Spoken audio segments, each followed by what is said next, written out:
Si vous avez vu ce film, bon déjà clairement vous avez perdu 2 heures de votre vie, mais vous avez aussi entendu parler de ça, les crânes de cristal. Alors je laisse de côté les soviétiques et les extraterrestres pour aujourd'hui, je vais pas me lancer dans une rubrique cinéma, et je vais me concentrer sur l'archéologie. Parce que les crânes de cristal, c'est une fameuse arnaque archéologique qui a mis plus d'1 siècle avant d'être révélée. Achetés par des musées au début du XXe siècle, ces objets en quartz transparent étaient censés provenir de sites mayas ou aztèques. Bon, c'est pas la même région, c'est pas la même époque, mais Joseph, hein, ils étaient pas très regardants. Certains de ces crânes, comme ceux du British Museum ou du Musée de l'Homme à Paris, sont restés exposés jusque dans les années 90, date à laquelle on a eu la bonne idée de les mettre sous un microscope pour la première fois. Et là, aucun doute possible, hein, les traces de fabrication sont clairement mécaniques et ne peuvent pas dater de l'époque précolombienne.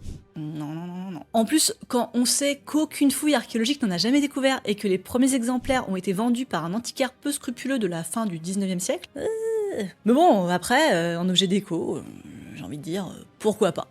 Moi perso, je trouve ça un peu kitsch. Ah putain, c'est kitsch.